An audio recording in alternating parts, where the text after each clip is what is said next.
What's going on, Reject Nation? Greg and John here today. We are gonna watch the latest Easter eggs and breakdown from new Rockstars of Marvel's What If. But speaking of Marvel, we actually have a special box here from Funko Gaming, so we're gonna do a special little Funko unboxing. So we're gonna open this up and see what's in store here.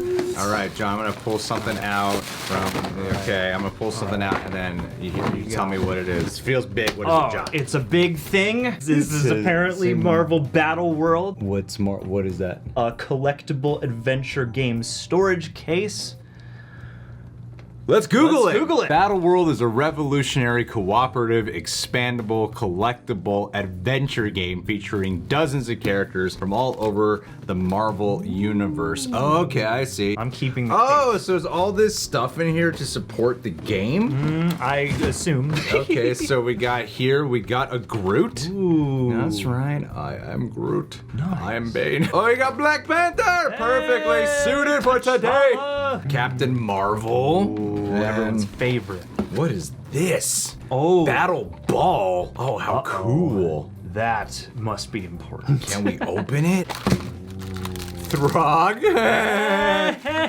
Hey, cool. Some cards. Oh, awesome. There's plenty of good stuff in here. And then we got another one I didn't even notice here. What is this? Ooh, the Collector's Tower. Oh, the collector's right there. Hey, oh, awesome. Not bad at all. Didn't notice it. Thank you so much, Yeah. Funko Gaming, for sending this our way. Can't wait to learn how to play. I can't wait to play with John, get extremely competitive, put him down, and apologize later. Oh, I already accept. Okay, that makes, okay, with the special URL, we should have known it was Marvel Battle World. Purchase your Battle Ball at funko.com/Marvel Battle World today, people. Thank you so much. It said Marvel, and that's all we needed. Link in description. Check them out.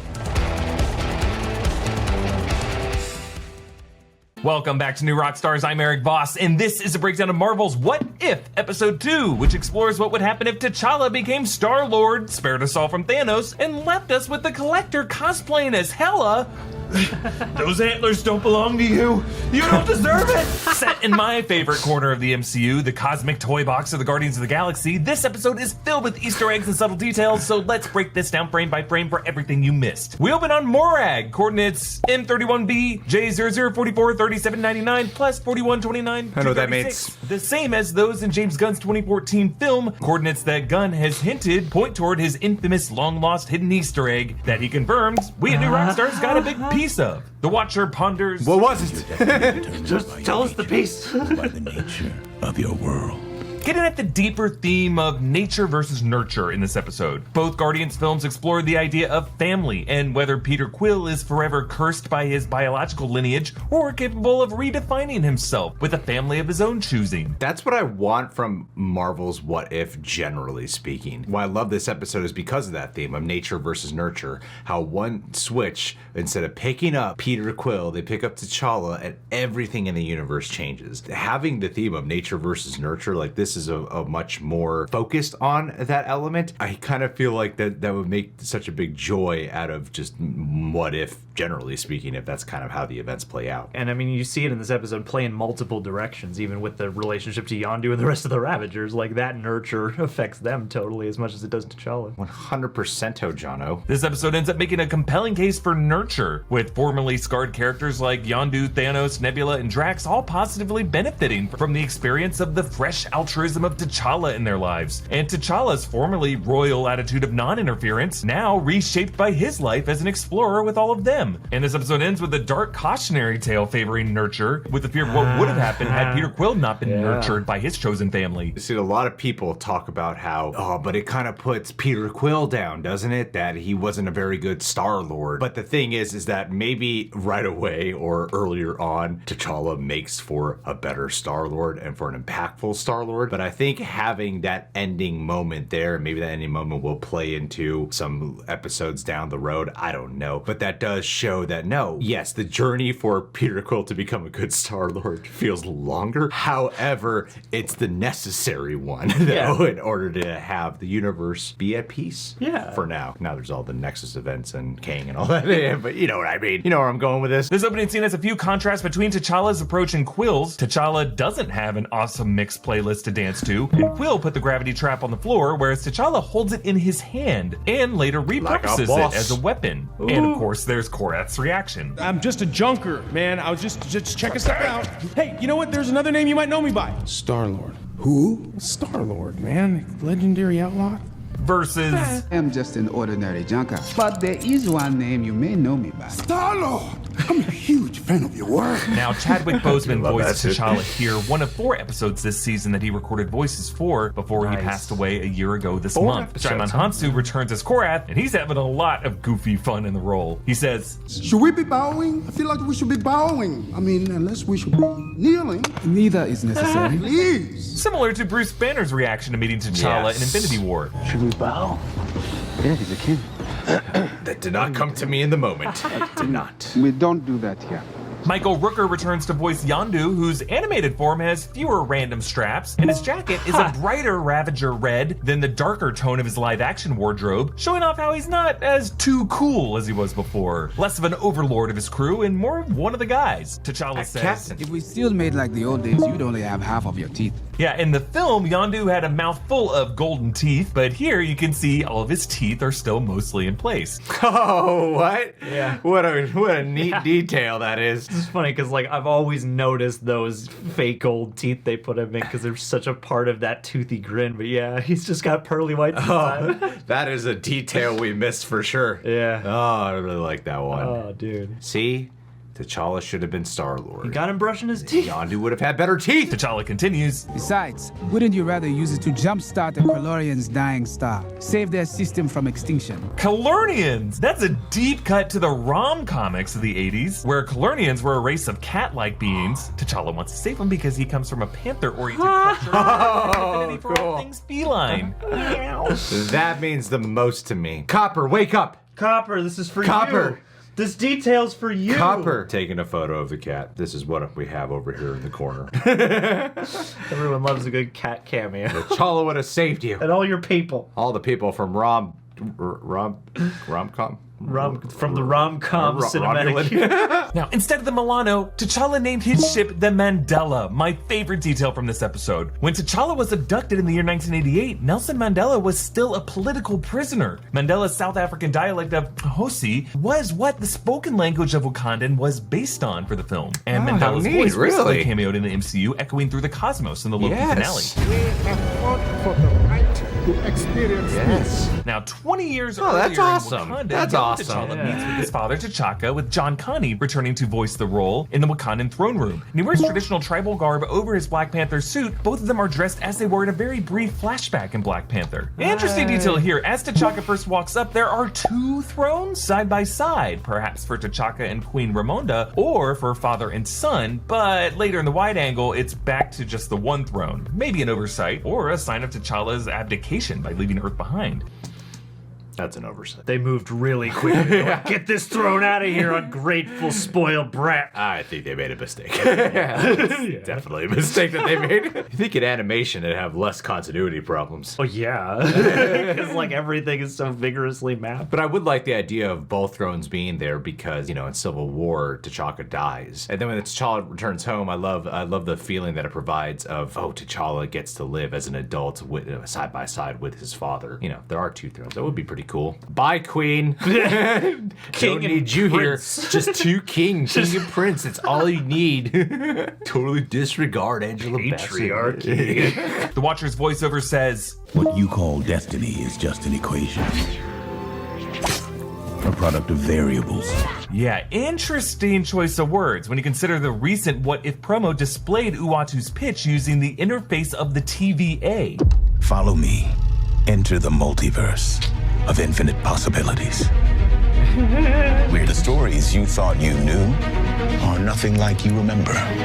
No treasure is worth as much as the good that can be done with it. And describing the multiverse what? as a Who math was that from? equation mirrors like a the promo. explanation of He Who Remains, creator of the TVA, in that Loki finale. He had a series of nonlinear integration equations on his chalkboard. Yeah, just note, these 2 are speaking a very similar language, and I will remind you that in our season preview, I predicted a post-credit scene in which He Who Remains hosts the Watcher in his Citadel chamber moments before before Loki and Sylvie arrived. Yes, The Wakandan yes. border wall has, as it does in the films, a hexagonal grid structure, which matches the UNT and navigation grid of the universe seen in the Guardians films, Captain Marvel, and Endgame. Later this episode, we will learn that the Wakandans were actually experienced in space travel, meaning some of their tech might have been extraterrestrial influence. That is something I did not consider at all. I know. Space travel, Wakanda. They're able to do space travel, extraterrestrial, imbued within the Wakandan technology. Oh, yeah. And they take all the credit Yeah, we for their did that. Wakandan technology when they got it from outsiders. It's just the story of the human race all over. Not cool, Wakandas, Wakandians. Stealing alien Not clout. cool. But yeah, and also to the other point though too, I feel like we will get some specific tie-in to He Who Remains or Kang. They're gonna do something that's very overt about it. So that way this feels even more essential to the experience of the Marvel Cinematic Universe. Kraglin is voiced by Sean Gunn again, and Taserface, the mutineer in Volume 2, voiced again by Chris Sullivan, explain. I don't know, all humans look alike to me. The cosmic readings where he was took nearly broke our dial. If there was anything not from that planet on that planet, it's there. Referring to the meteorite in the prologue of Black Panther that's now the mines of Mount Bashenga. But then, back in the present, 20 years later, the crew hangs out on Contraxia. That's a snow-covered planet that we saw in Guardians Volume 2, but whereas those Ravagers hung out in the scummy street level, these guys kick it in the classy nightclub. That's Still, right. throughout the background, you can see the yellow sex spots hanging about. They relive their war stories. What about the central bank heist of Darnex 4? Never hurts to hurt a scroll, right? Yeah, Tarnax 4 is the Justice for Skrull home Skrulls. world. First mentioned in the MCU, it might in the live action things be under Kree occupation since the Skrulls were refugees in Captain Marvel. We might visit this place in the Marvel film. Korath says, Or how about when you arm the Ankaran resistance? yeah, in the Marvel comics, Ankara is the homeworld of the Slig. It's from a 1979 Fantastic Four comic. And then this reveal. How exactly did you stop Thanos, the Mad Titan, from decimating half of the universe? Oh, no, I'm a big enough man to admit when I'm wrong. Josh Brolin returns as Thanos, having moved on from being a Malthusian eco-terrorist thanks to T'Challa showing him the light. Now, T'Challa, having grown up in a bubble untarnished by imperialist conflict, instead in a peaceful state of tribes who settle their differences at Warrior Falls and share their resources with each other, might have been that X factor to break through to Thanos' sociopathy. And yeah, 20 years after 1988 would be 2008, right as Tony Stark started to become Iron Man, and 4 years before, Thanos would have sent Loki to attack Earth. So this Thanos hasn't even gotten close to his conquest of Earth. I would have loved if in Avengers Infinity War, after they're going, hey Bob, what? And then Thanos shows up and he's like, let me have a conversation with you. We can I settle believe this we at can Warrior solve this with an Falls. argument. Yeah, we can talk our Let's differences debate this. out. A gentleman's debate. But no, I get it. It's the point in time when you're having this conversation with Thanos. I understand. The bartender, meanwhile, is Drax. You saved my home world from a Kree invasion.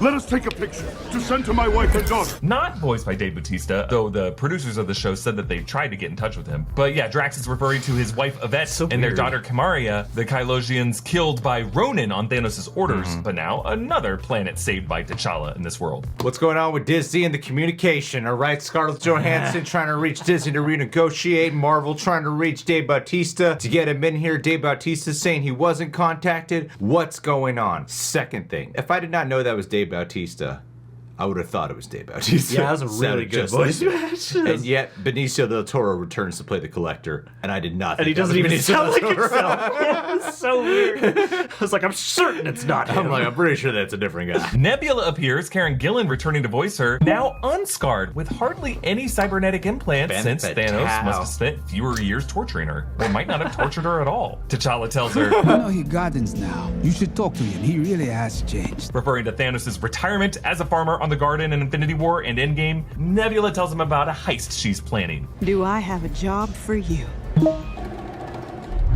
They're called the Embers of Genesis. Yeah, the music is the same jazzy heist music used in the Ant-Man films. I was gonna Oh! I thought I recognized those Which is a bongos. heist movie. Okay.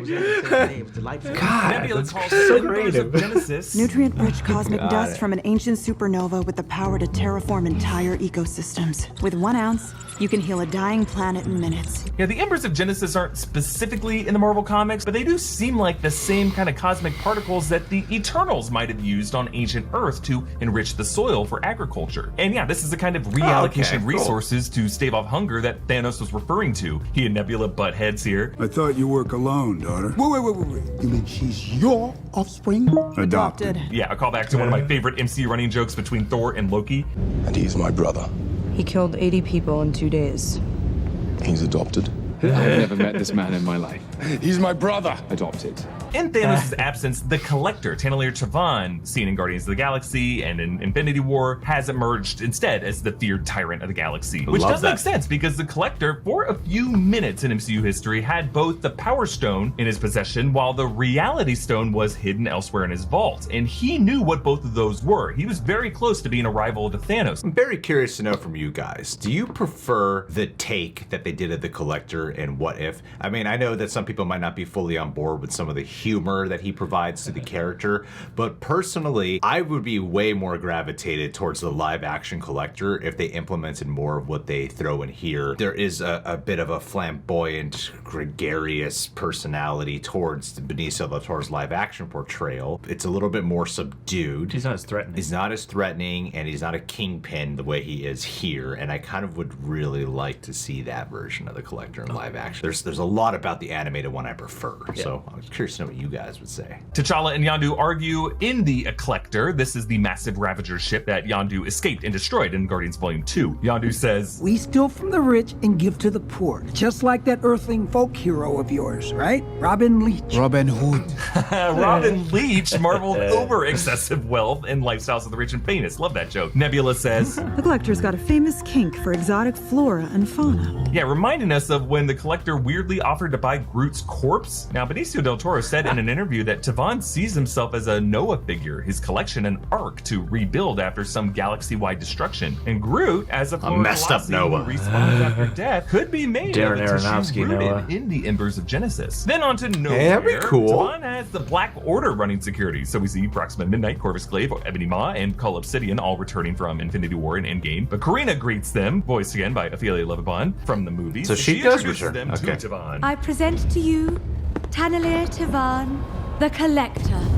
Oh, my dearest Nebula, aren't you a sight for sore eye? Forgive me, I couldn't help myself. Oh, And yes, Benicio del Toro has returned here to voice the character. Still doesn't sound One of like his him. collections appears to be a giant Wakandan rhinoceros, looking about as animated as it did in the live action film. He now wears this elaborate chest plate that looks Asgardian in nature, or at least something designed by Eitri. It has these interesting engravings, not too dissimilar from Bandrol's chest plate, or maybe a version of the Asgardian destroyer. In the vault, there is an easy to miss container with the giant cocoon from the post-credit scene Thor: The Dark World, which at first seemed like it was going to be Adam Warlock's cocoon until James Gunn changed it to have a new golden cocoon in the Guardians Volume 2 post-credit scene, and then retcon that first one as an ancient version of the Sovereign's cocoons. Is freaking Adam Warlock gonna come into the MCU or not? No. It's not not, gonna happen. man. I don't feel like know. we've been teasing it for so long, and I feel like the conversation has just dropped on him, you know? That's gonna be the big surprise of Guardians 3. Maybe they won't even hype it or allude to it, but then at the very end of the movie, it'll finally show up. It's like even he puts him in the post-credit scene of Guardians 2, one of the many post-credit scenes, and then James was like, no, I don't actually have plans to use him. I'm like, what the hell? Stop teasing. It's part of the Marvel thing. You're supposed to tease a new thing. They pass Cosmo the space dog, who growled at Rocket in Guardians Volume 1, but here he wags his tail at T'Challa. Another contains a dark elf. And then, of course, Howard the Duck, with Seth Green returning as the voice. He directs T'Challa to the Embers of Genesis. Cosmic Flora down the hall. Take a Louie at the Frost Giants, a Hard Ralph at the Cronins. You're gonna see a sign for Elvish literature. Ignore that. Total snooze. Screw it. Yeah, I love that scared quack at the end there. But yeah, he mentioned the Frost Giants. Those are Loki's people. Cronins, those are Korg's people. And Elvish literature. Maybe a joke about the long, dramatic Elvish dialogue we all had to sit through in Thor: The Dark World. Howard says, You know what they say when you're out of luck. Always go duck. I'm pretty sure no one says that. Oh, they say it. Really? Totally. Another little quack at the end there. It was a little rewording of his line in Guardians Volume 2. You know what they say. You're out of luck until you've gone duck. Howard stops for a drink at this bar that looks a lot like the Mos Eisley Cantina bar from Star Wars. Of course it Though does. the bartender is the robot that kind of looked like a Celestial that was in the Sakaar bar serving Valkyrie drinks. That looks in Thor Ragnarok. exactly the So same. that bar just might be that setup. And T'Challa runs into this garage, which is filled with spaceships that we've seen before. Front and center is a Commodore. That's a pleasure craft of the Grandmaster Endui Gas from Thor Ragnarok. That's actually Tavon's brother, because they're both elders of the universe. Now, to the right of that is another ship from the Grandmaster's garage. That's a green painted cube that Taika Waititi joked that he designed with an intentionally dumb shape. And then to the right of that, closest to us, the Quantum Realm vessel of Hank Pym. Oh, that he used to wow. rescue Janet Van Dyne. Hey, Now, this being dang. 2008, no, it doesn't really make sense for Devon to have this because it didn't exist yet. Doesn't But above that, matter. looks like an Avengers Quinjet. Then further on the left is a yellow Star Blaster. That's a fighter piloted by the Nova Corps fleet. And to the Whoa. left of that is a green ship with folded wings that looks like another ship from the Grandmaster's garage. Whoa, And then to the upper whoa, right of the Star whoa. Blaster is the Necrocraft, piloted by Ronan Sicarian soldiers in Guardians Volume 1. And then another one of these was hijacked by Nebula to kamikaze into Thanos on Titan in Infinity War. Now, on the far left, looks like it could be the Milano, though the wing engines are completely different. And then just behind the Star Blaster, looks like it could be an X-Wing from Star Wars, but the S-foils look completely different. It's got to be at least like a slight allusion to it. Oh, it totally looks like it could be an X-Wing. Yeah. Holy moly. Dude, let's get some crossovers. How do you just commit some of these, like, ships memory? Like the one you pointed out that was way in the background of Thor Ragnarok from the Grandmaster. I'm like, how'd you see the ship in What If? I go, that looks like the shot from that one shot. It's just like, I'm so puzzled, man. Every night Eric goes home to a white room with padded walls where he just reads a tome of Marvel references, ships, faces, places, and people. You just get lucky of screenshotting the ship and then dropping it into Google Image to find visually similar images. What is the methodology here, man? Then T'Challa's necklace lights up when he finds a Wakandan spacecraft. Yeah, that was the sound of the talking drum. That was part of composer Ludwig Göransson's score for Black Panther. And again, proof that Wakandans were involved in space exploration, which is crazy. Now, the interior of this craft is covered in Wakandan lettering, which I took the time, of course, to try. Yes! But I only made out a few words. You understand, wasn't, and then you insane. Then in the cabin, as we face the cockpit, it looks like positive, and then on the right side, and negative across the top, and then down the sides, simplify and then on the other side, make shapes. I don't know what this is. Thank you. That's all I want to say is thank you. That takes a lot of work, Eric. Make shapes. And it seems like all that time you took really paid off. It did. It did. We got some word salad for the MCU. Thank you, seriously. Love the idea that you're spending all this time trying to decode. I'm onto something. And you're like, doesn't make sense. It's gibberish. That first shot of all the words. It's just like, oh man. I wish that could be the thumbnail. But T'Challa finds these mannequins wearing Dora Milaje garb, meaning the Collector must have killed these soldiers and now has their wardrobe on display. And he sees his Baba's reporting. My son, T'Challa, Crown Prince of Wakanda, was abducted from Earth by an alien spacecraft. Yeah, the music there might sound familiar. That's the mournful ancestral plane track from the Black Panther score.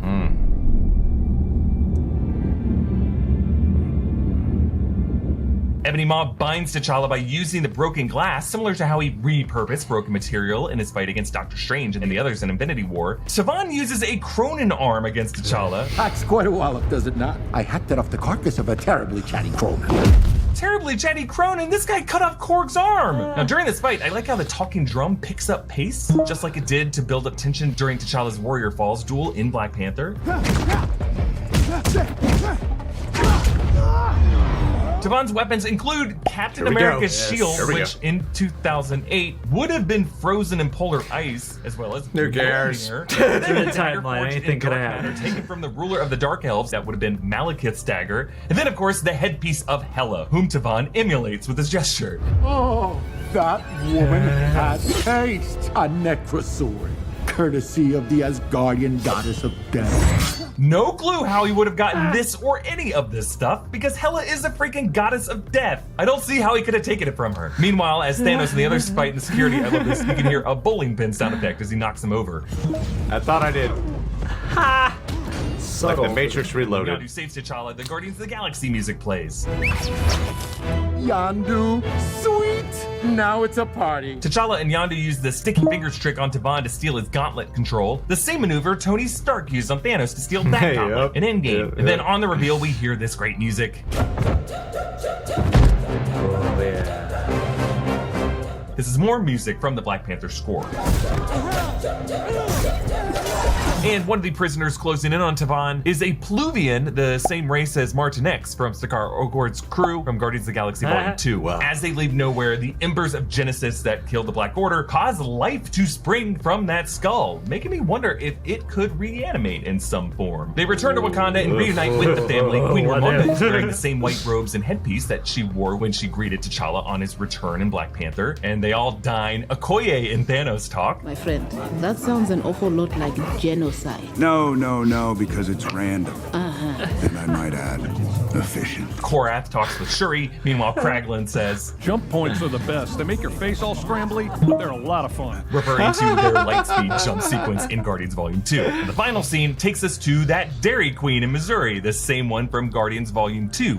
But here, adult Peter Quill listens to Space Age Love Song by a Flock of Seagulls. Could be from James Gunn's Awesome Mix Volume 3, since Volumes 1 and 2 mostly stuck to 70s music. Ego says, What, Peter? Can't spare a little time for dear old dad?